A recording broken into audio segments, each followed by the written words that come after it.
Hello guys! Welcome sa aking YouTube channel, Yankees Food Trip Vlog. So, to this video mga palangga, tour ko kayo dito at itry kong subukan na lumusot dito sa makitid or masikip na daan. So, dahil pinapractice ko ng ma-perfect ko talaga kung paano mag-maneho dito sa mga masisikip na daan at maraming mga tricycle. So, nandito po ako at ayan, pinapakita ko muna yung aking kaalaman, magic hand, charot, ganarn. So ito mga palangga, hinihintay ko dito upang ako'y makatawi dito sa makitid na daan dito dahil maraming dumadaan na tricycle at mayroon ding nakaharang. So itry kong lumusot dito kung makayanan ko. Sa wakas nakayanan ko din at nakalabas na din po ako dito sa area na to. So ngayon mga palangga, pupunta kami dito. We supposed to go for shopping at the shopping mall, but I couldn't find a parking lot.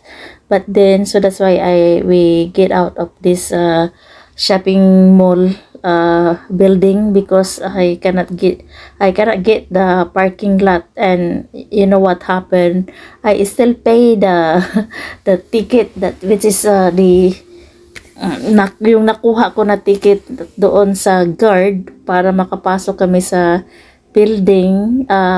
Akala ko hindi na kami pabayarin dahil nag-iikot-ikot lang naman ako at wala nga ako mahanap ng parking lot. So tinanong ko doon sa lady na nag-aano doon sa counter na kung pwede ba akong lumabas without paying doon sa aking ticket, kasi hindi naman ako nakapag-park at siguro mga ilang segundo lang yung pag-ikot-ikot ko is kung magbabayad pa ba ako, dahil as in wala talaga akong makitang parking lot. So but then sabi niya still paying. Then I told her how much I need to pay. Then she said at 50 pesos. Then I said okay, 50 pesos is a small amount though, but yung 50 pesos po kasi is for, like, for example, even though you can stay there for how many hours and you still can pay 50 pesos, but just like you turn around with seconds only is still paying me. So like unfair to me, you know, but that's the rule. So anyway, I just paid to her, and this is it. And I get out this building, and now we are planning to visit my eldest sister. And kasi kararating lang din niya galing sa province. So pupuntahan namin siya, bibisitahin namin.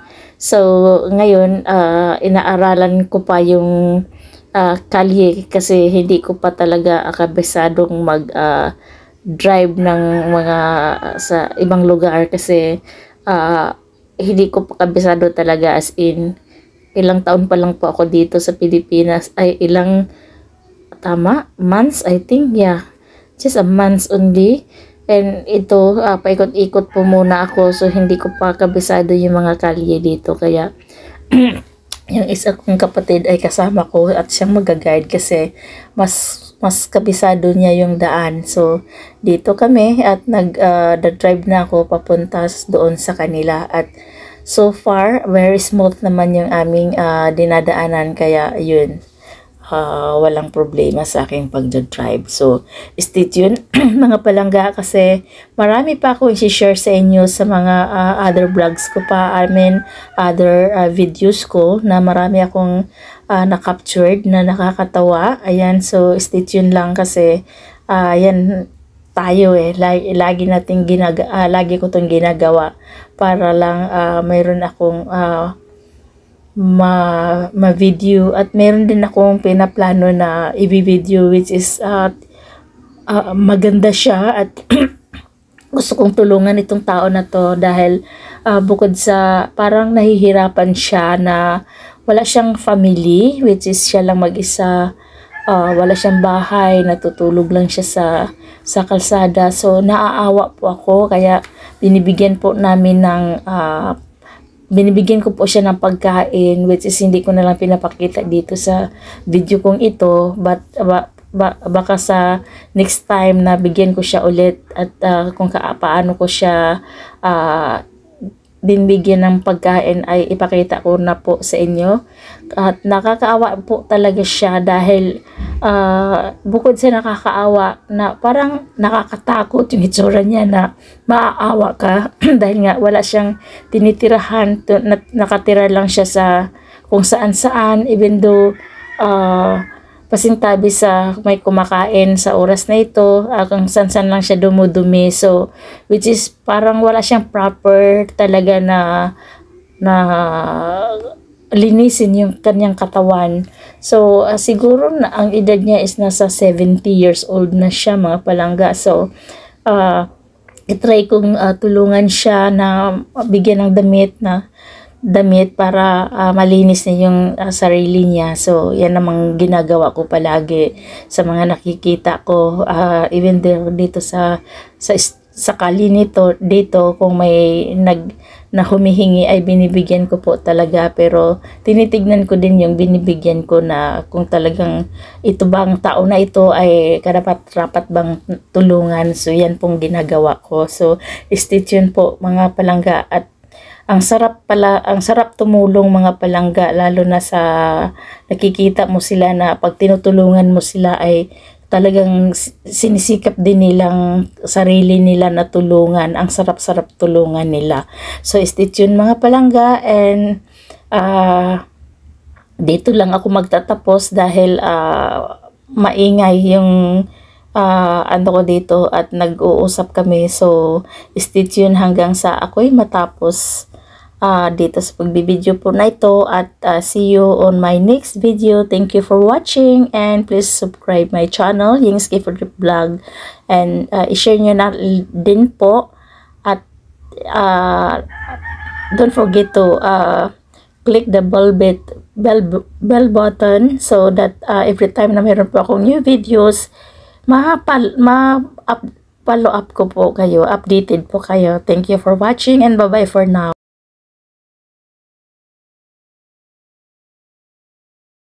Ligaw talaga tayo nito. Balik na lang kaya tayo. Hindi mo siguro pupuntahan mo. Ako din, wala din akong kaalam-alam dito. Sus, lagpas lang ang ano yun, diretso lang yun. Sa Forest Lawn, doon ang daan natin, hindi ako maliligaw doon. Pero dito kila Prede, hindi ko alam yun. Hindi ko kabisado. Wala nang lubak din.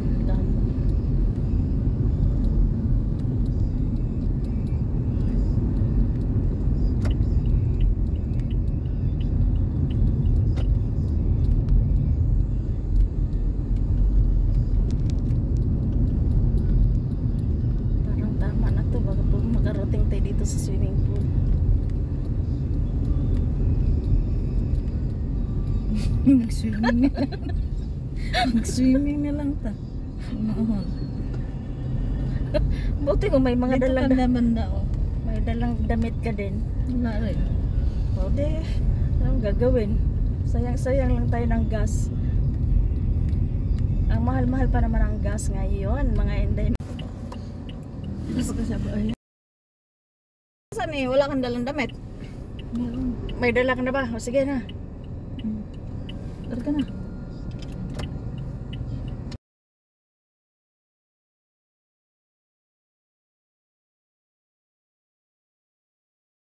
Saan? Ay, hindi namin kabisado dyan. Mas maganda yung daan dito. Kabisado dito. Hindi pa ako driver. Sabi na Gingging, hindi daw kayo kakain. Huwag na. Mag-inom ako yung traffic ba? Baka matraffic tayo.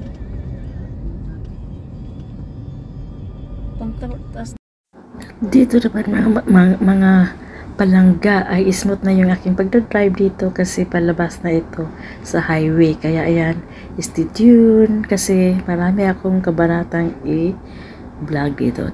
At dito naman mga palangga, kailangan mag-ingat ka talaga dito mag-drive kasi maraming mga bata na naglalakad.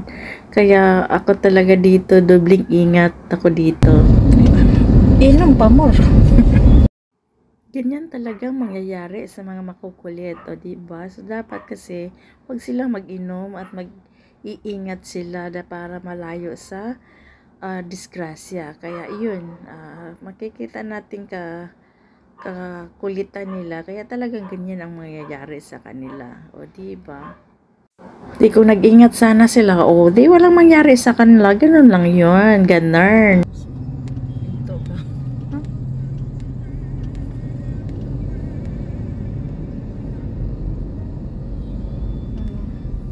Ano ba ang okay ng driving ko? Huwag ka lang magpabilis-bilis.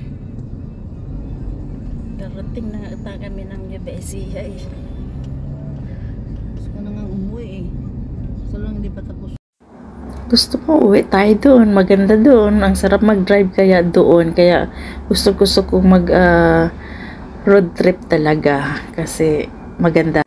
Alam mo na, road trip, o diba, ang sarap kaya mag-drive sa highway kasi wala kang walang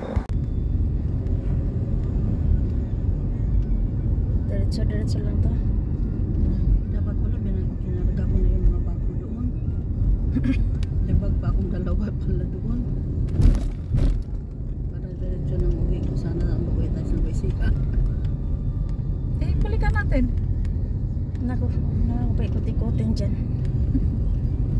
Agay, di mo. Lord, hallelujah. Lubak pala yun.